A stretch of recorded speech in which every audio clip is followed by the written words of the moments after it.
we have episode 2 of season 4. This one's entitled Whatever Happened to Mr. Garibaldi? And that's a really good question because bro disappeared 2 episodes ago. Well, he disappeared in the final episode of season 3. They only brought up the question in episode 1 of season 4. And so now we got a whole episode titled after that. And then Garibaldi shows up for one scene. Still don't know what happened to him. Right. But we know he's alive. We only know that he's alive. We know that, well, we have a little bit of a hint of what may have happened to him.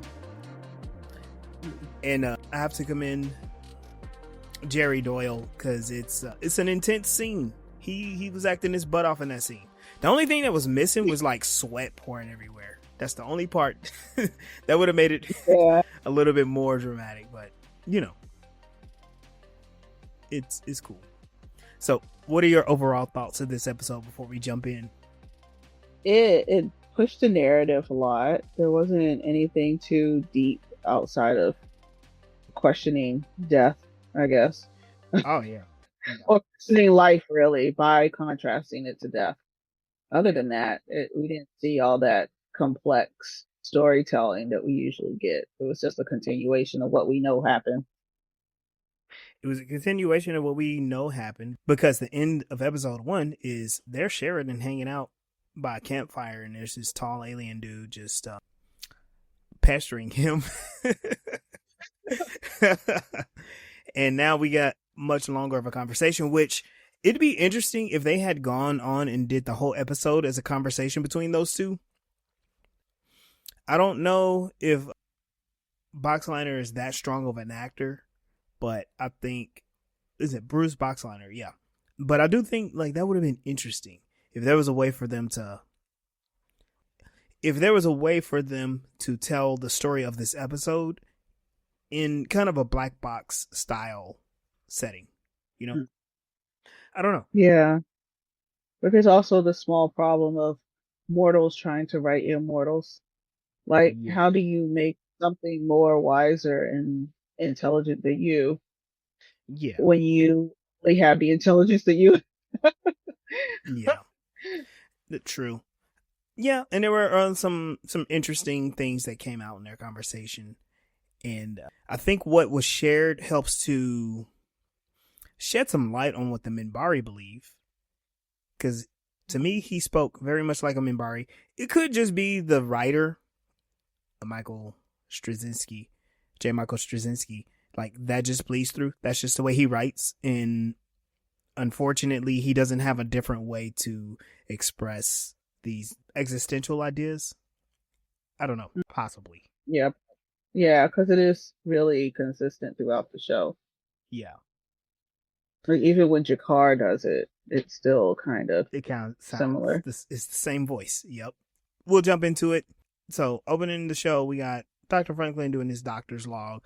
And I am so interested in what's going on with him because he's perfectly fine. There's nothing wrong. He's wearing his uniform. He looks cleaned up. He's not experiencing any PTSD. It's been 9 days since Sheridan has disappeared, and there is not a single semblance of a wound or pain or any discomfort on Dr. Franklin. Dude got stabbed 9 days ago. Yeah, so a little bit of lore inconsistency. I'll allow it. He's taking the pain meds. As long as he's not taking stems, he's okay. He can have pain meds. Yeah, I know. Like, probably under some strict supervision too, right? Yeah. So after we get a little bit of Franklin's logs, Lanier busts in and he's like, look, there's something wrong with the Lin, and I really need your help. We've got a couple mysteries going on. We don't know what Garibaldi is. Sheridan's been missing for 9 days, and something's wrong with the Lin, as usual at the beginning of a season.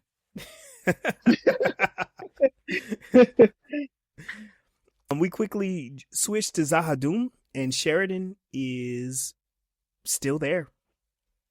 And he's haunted by a dream of a light entity. But really, what we see as an audience, there he is hanging in the air, and light is wrapped around him in like tendrils. I'll use that word, in tendrils, and he's just like there. But then he opens his eyes, and he's back in front of the fire, and he is sitting across from the alien Lorien, who, you know, finally reveals his name. But it's funny because the way he does it is like, what does a name even matter? He asked this just after he said names don't matter. He kind of talks a little like you said Minbari, but I was thinking when during the show he sound more like Kosh. But then they all sound alike anyway. So true. He does this long. He takes like this long trip to finally tell his name. He talks about how his name doesn't matter, but names do have power, and words have power. And the universe started with a word, but then the question is, what came first, the word or the thought behind the word? And I'm just like, I get what you're doing, but I think you need to have Mr. J. Michael Straczynski. You need to go to a PhD level of philosophy class and not this freshman level bullshit, because yeah, it comes like, I get what he's trying to do and it's cool, but it's really not interesting, you know? And Sheridan is just like, oh, the reason why he tells him that way is because Sheridan asks, who are you? What do you want? And those are two of the deepest questions that have been asked of people in this show by the Shadows and by the Vorlons. Mm-hmm. And, you know, Lorien, in his really like philosophy bro way of saying things, he reveals his name, and then he tell Sheridan, is like, yeah, you're dead, and you've been dead. And Sheridan has this dumb look like, how? What? What? Like, he's supposed to be this deep old creature, but he doesn't really have much to say. He's saying a lot, but he's not saying a daggone thing. Right. I'm trying to think if there's another. Yeah, this is very much like the Vorlons. At least the Vorlons are cryptic. They're cryptic to the point where you're like, did you say something? Lorien is just like babbling right now. Now, all right, just to show a little alliance with the audience, I'm joking. Some people will listen to him and be like, oh, that's deep. Some people will listen to him as like, he's talking nonsense. I think that's the purpose of it, because we learn later, like, he is definitely an extremely old and extremely wise alien, and he has amazing powers, and that's cool. And so the way he's talking is not supposed to make sense or be very profound to our minds, because he's not talking in a human way. Humans wouldn't catch on that there's something deeper going on. And Sheridan doesn't catch on that something deeper is going on. That's how the gods are usually defined, as like, when they tell you things you're not going to understand. You're going to hear the words, but you can't fully understand because you don't have the mind of a god. Yeah. Or you could be like me, neurodivergent, and you have an auditory component where when people do say words, you know words were spoke, but the meaning behind them is lost in the ether. And you need them to repeat it again, because it's hard. You know, it takes a moment. It takes a moment to understand. So Sheridan is alive, ? But he's in this extremely interesting state. When he's asked what was the last thing that he remembered by Lorien, he says, well, I jumped. And then Lorien is like, and then and Sheridan's like, well, I don't know. And then it's just, I jumped and now I'm here. And Lorien has a really cool way to explain this. I mean, to say all of this, but really what he suggests to Sheridan is that you're kind of like stuck in the between. You're in between falling and landing. You know, you're either up there or you're down here. And if you're falling, you're going to hit bottom. But if you hit the bottom, you're going to die. But you're not really dead and you're not really alive. And again, not a straight answer. It is explaining the thing, but Sheridan, just like many a human, many of us, gets frustrated. And I think at this point, Sheridan is kind of like the audience. Like, what in the world do you mean? This is when he demands, like, Lorien, just who are you? And then Sheridan is bombarded with a voice from inside of his own mind, once again asking those questions. And then he's like, oh shoot, you're not what I think you are. And as an audience, we should also have that thought. Like, we're looking at this alien, we're looking at this tall guy, but that's not really who and what he is. There's something else going on here. We quickly switched, and I thought this was hilarious because we find that G'Kar is on this planet where there's rain, and he's like in this sleazy rock bar in the galaxy. The music is more Earth, like 70s rock and roll. I'm like, oh, okay, so bars are just the same everywhere. As an audience, we're supposed to be like, oh, this is a sleazy bar. And G'Kar he's talking to a salvager, and he's basically asking about Garibaldi's Star Fury. And there was a piece, and he was like, hey, look, you sold a Star. He's like, I know that you sold this Star Fury. Here's a piece of it. I just want to know where you got it. And the salvager is just like, look, it's totally legal. I ain't getting it from nothing, nowhere. I don't know. And he's trying to tell G'Kar, like, look, piss off. I ain't talking to you. And then bar owner comes over and interacts with G'Kar. He's like, the man said he doesn't want to talk to you no more. I like this interaction where G'Kar, he knows that he's surrounded, but he's just like, look, you don't want none of this, son. Besides, we're just having a conversation, and we're going to keep having our conversation. And the dude doesn't want to leave. So G'Kar is surrounded. And then out of nowhere, you hear like this. I don't know what the sound is, but it's Marcus's fighting pike, the one that extends, the one that he stole from Gambit, basically. Yeah. Gambit. Yeah. And swag. No swag. Yeah. And I thought it made me think of their bar fight that they had together with King Arthur with that guy. And I'm like, oh yeah, that's right. They do have this like warriors bond. This is how you get the action sequence, which is a bar fight. Marcus and G'Kar, they eventually escape. They beat up all the guys. They escape. The bar owner then goes and alerts some Centauri soldiers, which the soldiers are hilarious to me because they wear those funny hats and they wear those coats. And I'm like, y'all, they just look like Napoleon's soldiers. You know what I mean? Yeah. But yeah, and they have like these really funny looking guns with long noses.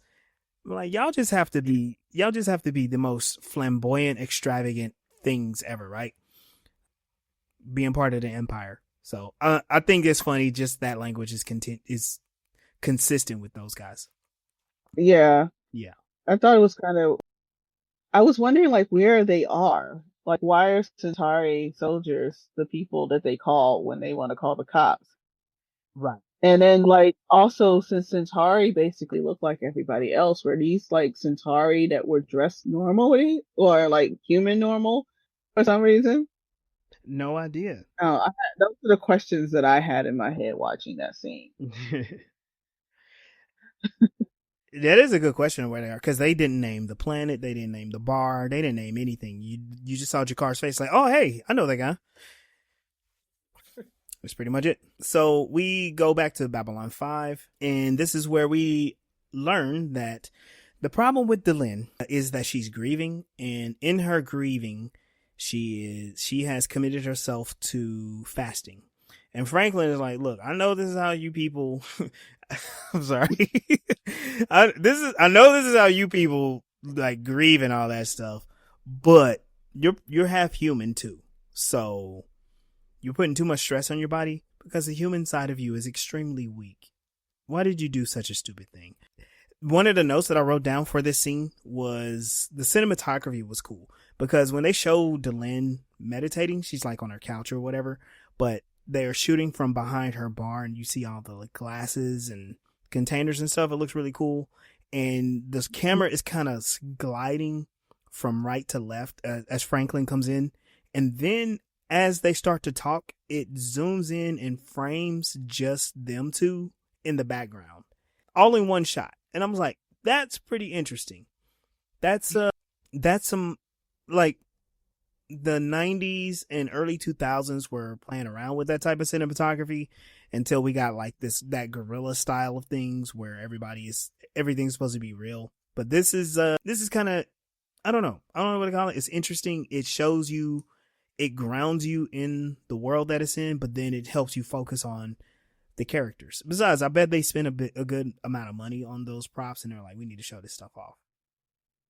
Yeah. And it shows a lot of skill with the camera, because, yeah, and not to mention just the stillness of the camera being able to move on, even though it's probably on like some type of wheel thing. But they had to plan that. Yeah, they had to plan that during the writing of the show. So they were like, we know exactly what this scene is going to look like. Which, they didn't really shoot on Babylon 5 that much, right? Maybe like 2 or 3 scenes. So, who? The show for this episode. Oh no, not this episode. I'm like, what do you mean? This is Babylon. Yeah. Like they didn't shoot on the station. Yeah. Yeah. Like we never got to see wrong name, Promenade.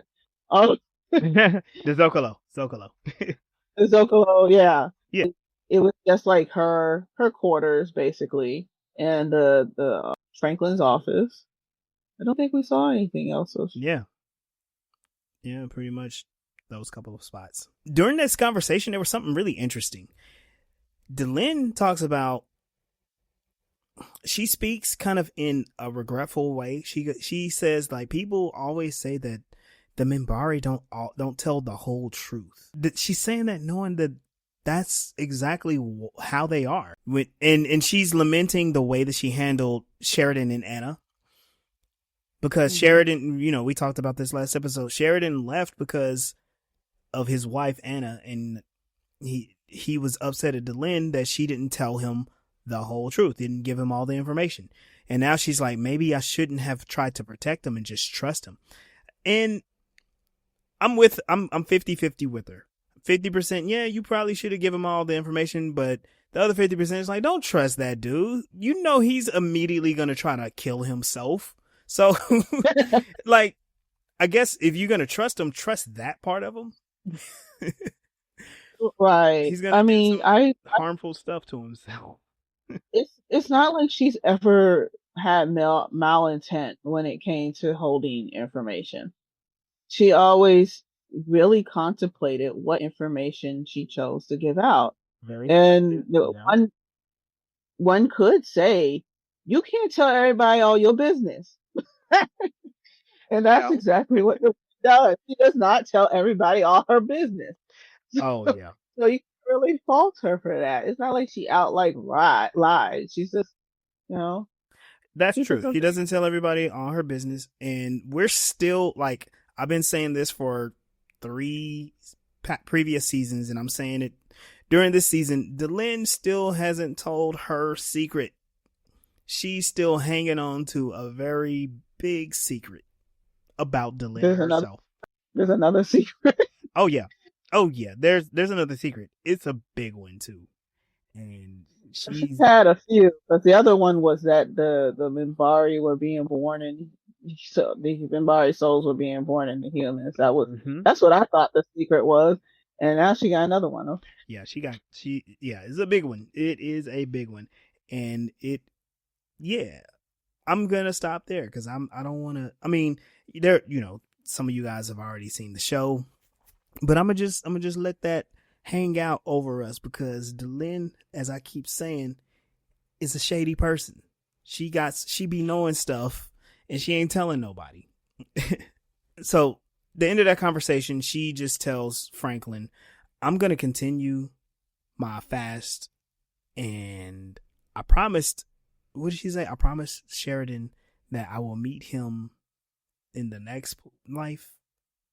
Basically, she's saying she's going to continue to fast, and if Sheridan's dead, then she's going to die too. and then we'll be together in eternity.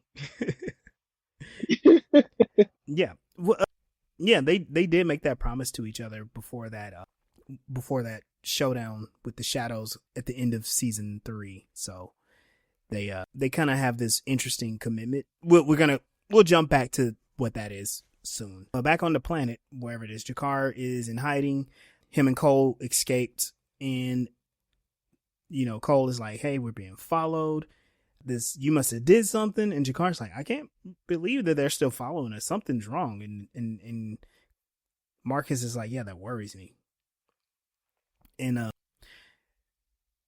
Marcus offers to question the salvager, and but because he would be less likely to be recognized, because on this planet full of dirty hooligans, nobody's gonna notice an unusually attractive British man carrying a giant stick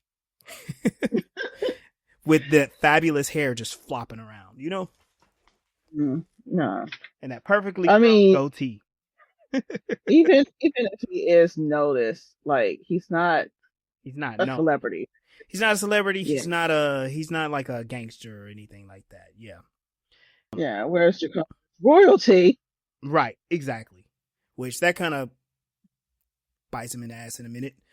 But there was a cool line here when Marcus was like, that's what worries me. Jakar says, if you're going to be worried about every time the universe doesn't make sense, you're going to be worried every day of your life. And Marcus goes, point being, so, because Marcus is worried every day of his life. Nothing makes sense to him, and he doesn't like it. And Marcus asks him, why are you on this search? And Jakar explains, like, Garibaldi is my friend. I've never had a friend that wasn't an Arn. And Marcus says something like, I've never had a friend that was an Arn.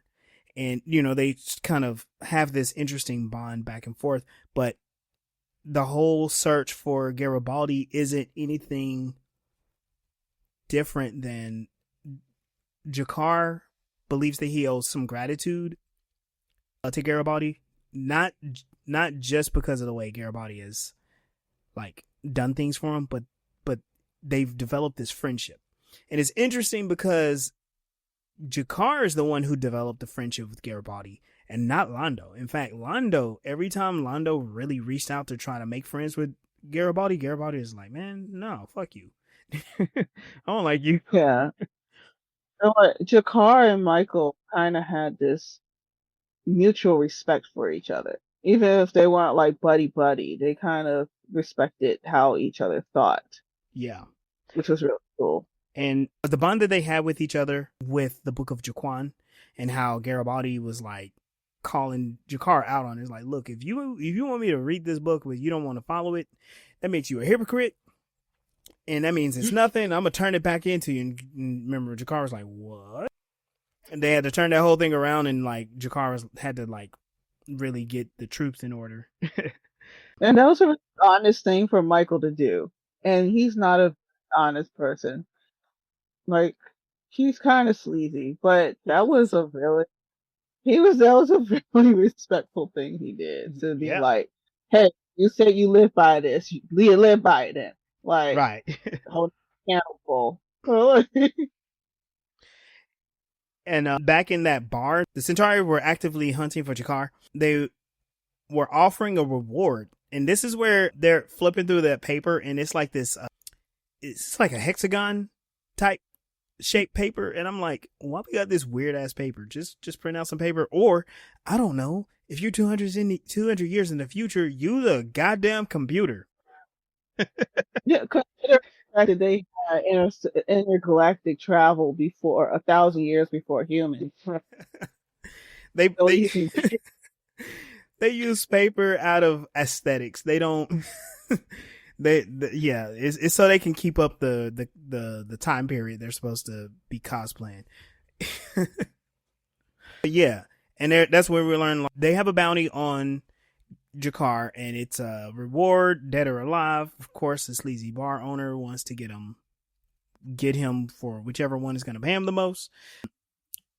Marcus, this is so interesting. Marcus has the salvage broker, and he wakes him up and he threatens him. He's like, "Look, you gonna tell me everything you need to know? We need to know." And bro is scared, like, and I'd be scared too, because Marcus be fucking people up. Oh yeah, this is another scene back in Babylon 5. This is interesting too. So Franklin is sorting through Sheridan's belongings, and he discovers something, and so he gets Delenn and he brings her to his quarters, and he says, "Hey, I was going through Sheridan's personal effects. I found this data crystal, and I think you would be interested looking at it. So here, I'm gonna give this to you, and I'm gonna be gone for the rest of the episode." And Delenn watches the recording, and it's Sheridan, and he finally says a couple of things that are very interesting, which he's really surprised that he fell in love with a Minbari. The Minbari were his enemy back in the past, but now he's fallen in love with one of them. It was unexpected. He talks about how over time he's thought about this stuff, but when his heart got involved, he was just kind of like, "Yeah, I'm done. I love Delenn." And he's like, "This is a really crappy situation. My dad says if you're gonna fall, you might as well fly. Turn a negative into a positive." And Delenn, of course, she lights up at this. She's like, "Ooh, you're speaking my language." And she is super inspired by it. And this offers her some like strength and motivation. She starts to formulate some ideas. Back on the planet, Marcus gets the information from the broker, from the salvage broker, about the location where Garibaldi's fighter was found. So that's really good. And when they find that out, Marcus is trying to say like, "Hey, we should do this together." And Jakar's like, "What do you mean? I'll go to the crash site by myself. What you need to do is go back to Babylon 5 to get the resources that we need." And again, this is where Jakar is explaining like, finding Garibaldi is my responsibility. He's my friend. Which, to be fair, Marcus doesn't like Garibaldi. Not really. Yeah. And I don't think Garibaldi likes Marcus either. Their personalities kind of clash a lot.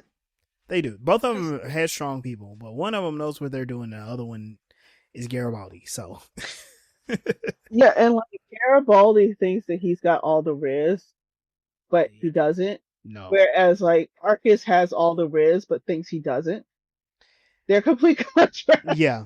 Yeah, and oh, gosh. And Marcus has kind of like a nihilistic view on things. But he's totally dedicated to the Rangers. So it's an interesting character. He doesn't really have a lot of sense of self, because he joined the Rangers because his brother was a Ranger. Yeah. And he was like he was like a colonist too. And so when like his brother died and the colonies kind of didn't do so great, he just was like, "All right, I'm doing this now." And back on the station, Delenn, she summons the White Star Fleet, and so it's a bunch of Rangers and B5 officers, and they're planning a large scale attack on Zahadum. She gives a very riveting speech. She talks about how the Rangers have been around and how the League of Non-Aligned Worlds has collapsed. Actually, that's what Lanier brings in, like, the League of Non-Aligned Worlds has collapsed, which, wow, that happened off screen. But also, I get it, because those people sucked. At least those ambassadors did, anyway. Well, we saw them arguing that they didn't see the point in doing any of this, so that kind of makes sense. It's not, like, completely out of the blue. Yeah. It's like, they got out of that session, and they were like, "Hey, we're done." Also, when Sheridan disappeared, that's when they were like, "Oh, okay, cool. So that guy's gone. That means we ain't got any more meetings." I do have a statement about that. So I've been watching Andor, the Star Wars series. They just wrapped it up, and it just made me think of a couple of things. Like the show is great, but it shows the weakness of the Republic in general. During the prequels, the Republic was manipulated into a civil war between separatists and Republicans. And then the emperor takes over and it turns the Republic into an empire. And people were just kind of like, yeah, let's do that. And then after Return of the Jedi, they defeat the emperor and they're supposedly forming the new Republic. That struggles for 30 years. And then, like, the remnants come back and the First Order is basically like, hey, we're the empire now. And we have the same people who were the leaders of the new republic. They are refugees and rebels again. And it makes me think about a lot of these stories. You don't really get too much of the details, but you do see like the broad strokes of how the liberal view, or the view of the liberal government, the liberal democracy, is fragile. And people like, they're a lot of times they elect leaders that are self-centered and weak and scared. Even today, like here, on Earth, the nations know, like, hey, if we have allies, we're actually stronger. We can have better societies. But then they're like, yeah, but we're better than everybody else. And then, then it spirals into some authoritarian, separatist and sectarian organizations. And then like the whole idea of liberalism and like this whole idea of cooperation and even the idea of democracy collapses because people get self-centered, they get afraid, and they're like, well, what good is it? And it's so wild to me that people will so easily give themselves over to authoritarian rule, or they will collapse alliances that were helping them to survive in the first place. We see it in these stories all the time, and I don't know, it's like we got to get from point A to point B, but they're not doing so bad when they write it. When they write it, it kind of looks like real life happens. It's kind of like it's easier for people to not think. And in order to be like fully liberal, you have to like go with the changes in the flow.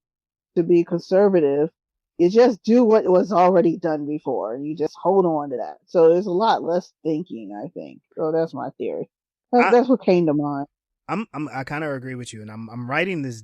I'm doing some writing. I don't know if this is gonna be anywhere other than my books, my like journals at home. But yeah, people rapidly don't want to do any. How do I say? People really don't want to do the thinking for themselves. If you think about how there are a lot of different political issues that we're facing today, if you listen to the way people think, do you remember about, even 10 years ago, it was like, hey, you should read, do your own research.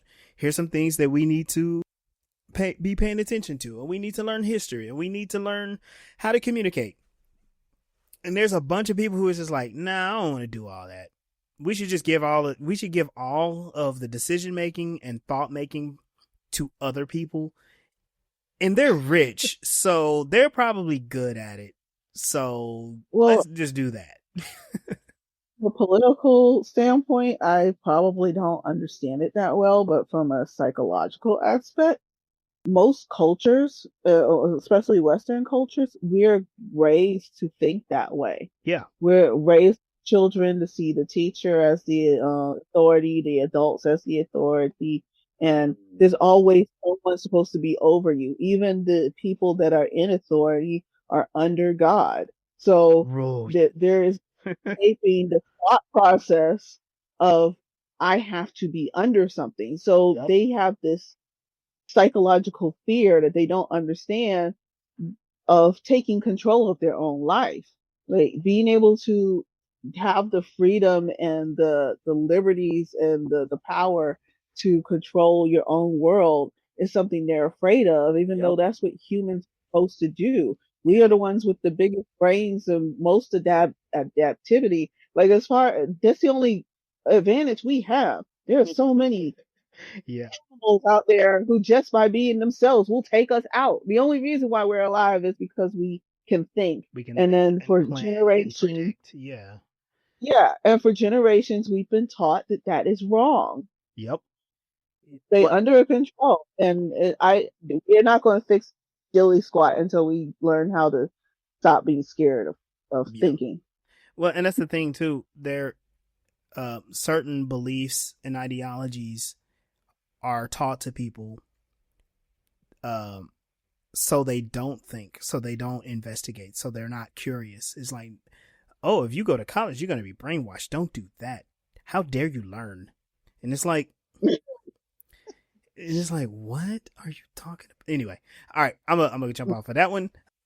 So yeah. So anyway, the fleet is all hyped up, and Delenn uses one of Sheridan's phrases. She goes, "A friend once told me that if we're gonna fall off a cliff, we might as well fly. Well, guess what? We're gonna fly today," or something like that. And she's all super happy about it, and they're like, "Yay!" And they got this fleet. They're about to go to Zahadum. The thing that she kept telling Sheridan not to do, she's gonna take the entire fleet now. Mm-hmm. Yeah.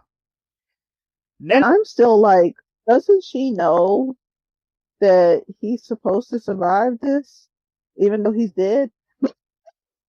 I don't know. And I think he told her about when he traveled through time, but also she's like, well, that's just a possibility. Right. Like, yeah, that's what I was thinking too.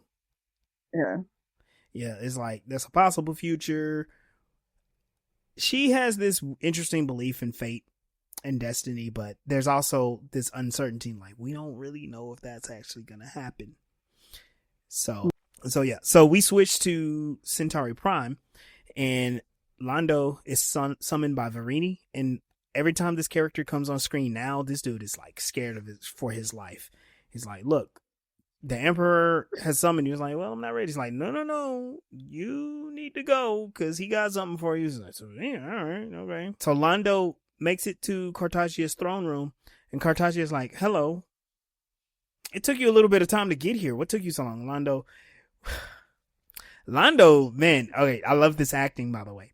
Londo is so stoic right now. First of all, he is seething with hate and terror for Cartagia. He does not like this being. He absolutely hates him. He wishes that he would die right there, but he has to bear with him because he's an idiot on the throne. Well, like as soon as he met him, he called up Veneer. He's like, "But I'm saying his name wrong," and he's like, "We have to kill him." Yeah, we have to kill this guy. And basically, what Cartagia is explaining is that he does test Londo. It was about like if the Emperor decided to kill Londo, and Londo was like, that would be kind of a bad idea because if you killed me, then who would, make sure that you're a successful Emperor? Very stoically and all that too, right? And Cartagia's like, you know what? You're right. And because you're so valued, I have a gift for you. And he's like, for me? He's like, yeah, it's something that you always wanted. And in walks Jakar. He was captured by the Centauri on that planet. He's got these like he's bound. I don't even know what it is. It's just like a giant. What is this? Gallows? What is that? It kind of looks like a gallows. I am not that familiar with the European torture devices. Yeah. And he's his face is bloody, and Londo is horrified because one, it's Jakar. Like, how did they capture Jakar? Because there had to have been some sort of effort to get him, and Cartagia got him. But two, he got Jakar for Londo. And it's shocking, it's horrifying because Londo knows that Jakar is kind of on the same side. In fact, he paid Jakar and freed a bunch of Narn. So now Londo is like, am I exposed? Like, what's going on? and while that's going on, Jakar he just questions, like, where is Mr. Garibaldi? Not concerned for his own safety, his own well-being. Doesn't even care that Londo is there. He just like, maybe you guys know where Garibaldi is. He seems really delirious. Yeah. Like I was just out here looking for Garibaldi, and now y'all done beat me up. Right. Like I'm on Centauri. Like what was that planet they were on? I'm curious about like where Garibaldi disappeared now too. Speaking of Mr. Garibaldi, we actually see him. He is in kind of like an isolation room of some sort, and he looks very frazzled. He's pacing back and forth. There's a voice coming over the loudspeaker. He's yelling back, and the voice that's interrogating him is asking Garibaldi about his missing memories. Like, what happened to you after you left Babylon 5? He's like, I don't remember. And they keep pestering him, and Garibaldi is freaking out. He's kicking stuff and throwing things, and then the room fills with gas. Garibaldi passes out, and in walks a person wearing a mask, a gas mask, and you see underneath he's wearing a Psychor uniform because you see the pendant, and it's like, oh, somehow Garibaldi is in the custody of Psychor. We switch back to Centauri Prime, and Londo is visiting Jakar in Cartagia's prison, and this is where we get a really good performed scene here, because Londo he's questioning Jakar. He's like, you would have been better off on Babylon 5, and if you wanted to die, you should have just told me. I would have helped. He's like, but now you're here, and everything that happens to you is out of my hands right now. And then he explains what the plans are for Jakar. Basically, they're going to torture him until he is no longer entertaining to the court. And then they're going to like slowly execute him by vivisection. They're going to like dissect him alive and remove his bodily organs until he eventually dies. And that is just disgusting to think about. And the thing is, yeah, Cartagia will do it because he has a basement room full of heads somewhere. He's just hanging out with the heads. But when I first saw the heads, I was like, that room has to smell. It has to be god awful, smelling like rotten beef and sweat. I don't know. Corpses. It's such a stark contrast between their style. Oh yeah, like everything has to be perfect and prim, and we have to talk so perfectly and be flamboyant and poignant, and then just be the cruelest things in the universe. Yep. Like, and barbaric, and like, oh, we're still barbaric. We just dress it up. Right. Consistently. Yeah, with their fencing and duels. They murder each other all the time, but they wear really nice clothes when they do it. Which is contrast to the Narn. It's like you look at them and you think you see barbarian. They got the leather and the studs and all this other stuff, and they're like, Jaquan brings me peace. Right. Right. My pouch mate. What? So Londo admits that he doesn't want Jakar to suffer, and he calls Cartagia a monster. And he's like, look, I will help you. And what you're going to do is you're going to help me remove Cartagia from power. And Jakar is like, you didn't ask the price for my cooperation. And Londo is like, you don't seem to be in a position to bargain. And Jakar says something extremely smart. He goes, neither are you. He says, I will help you remove Cartagia from the throne, but you're going to help me completely free Narn. That's the price. So Londo is put in a position to specifically be the traitor of the Republic to the Emperor by Jakar, the last of the Kari, the direct blood enemy of the Centauri and the Emperor. Well, J. Michael Straczynski, bravo.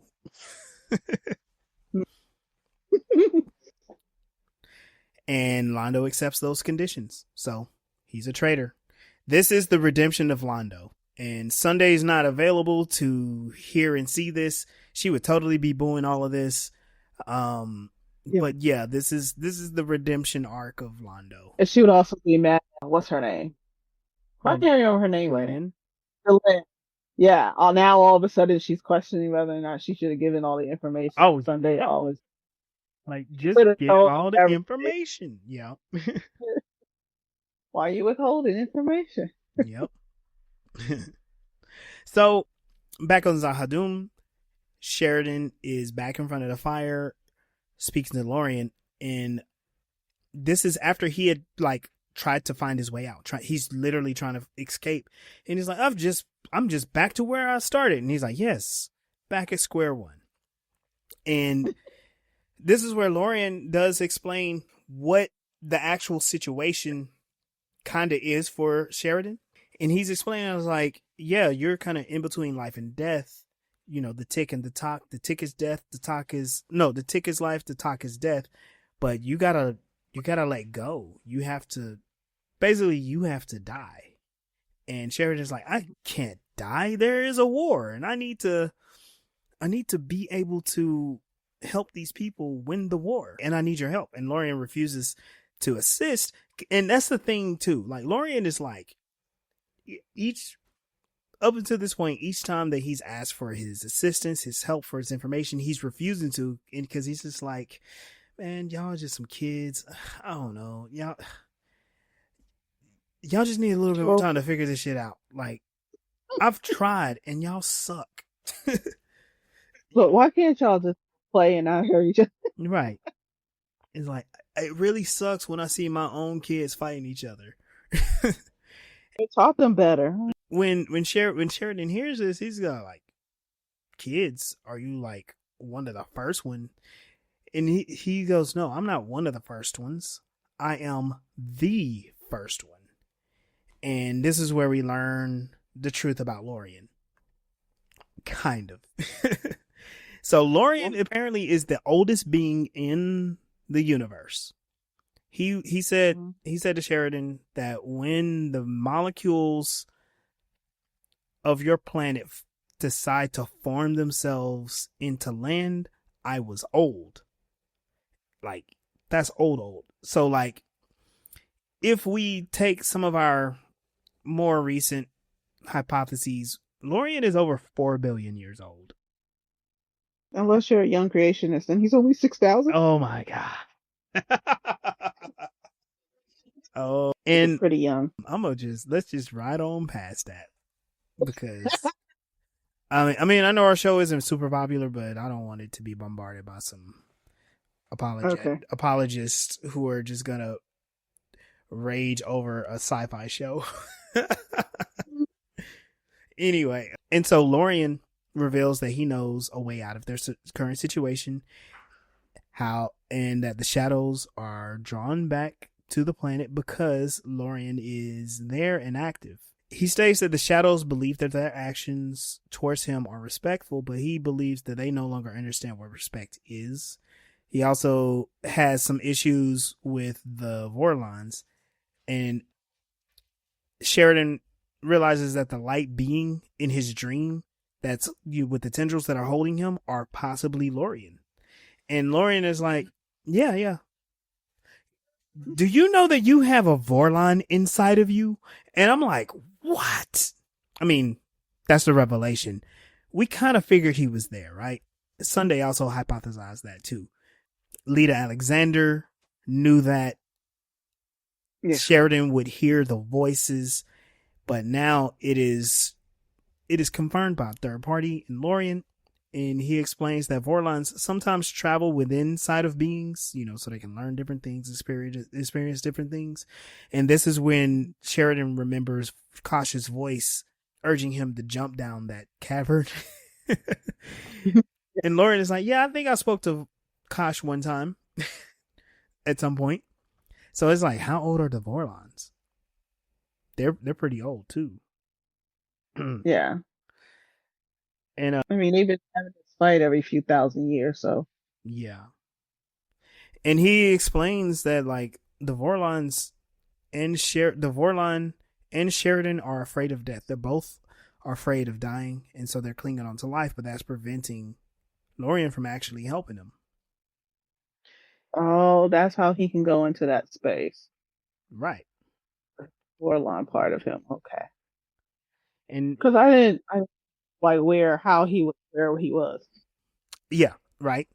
And Sheridan, he's stuck in this in between space between life and death, but Lorien is urging him, like, you gotta let go. And Sheridan is wondering, like, well, what's gonna happen? And Lorien explains, like, I can't really create life. I can blow on the embers of what's there, and I don't even know if it's gonna actually work, but you gotta let me do my job. And so Yeah. the scene, which is still in this cave with torches and fire, this is so genius. As Sheridan is slowly understanding and giving up, his vision is darkening, but the room is getting dimmer because the fires are going out. Mm-hmm. And he is slowly releasing his grip on the little bit of life that he has left. And the darkness continues to close in. And Sheridan, as he's dying, that's what it seems that's going on. As he's dying, he focuses on Delenn, and we get to see the different, like, shots of their time together and him thinking of her as the scene fades to darkness and the show ends.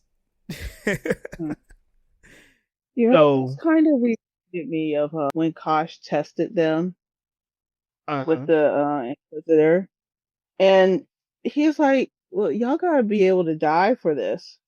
But then when it came to dying for it, he in limbo trying to get back.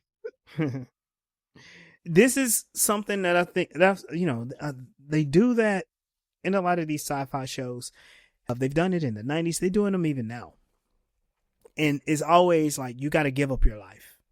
And it's done in different ways. Like it's depicted in different ways. Sometimes we see a hero that gives up their life and then they get like new powers, or we see a hero, they give up their life and they become a whole different being.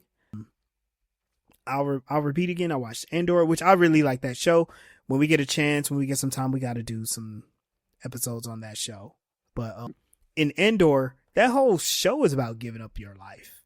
When Luthen is talking to his ISB contact, the guy asks him, like, what have you given up? And Luthen is like, what have I given up? I've given up everything. He's like, I wrote an equation 15 years ago that of a world that I'll never see. Like, this is inevitable. My life is over. I've given up everything. And so we see this, I guess you could say, this is important for the growth of our characters, because you, even if your life sucks, even when life sucks, there is the danger of living in comfort, even though with comfort comes mediocrity and fear. But there are people who would rather live there than die.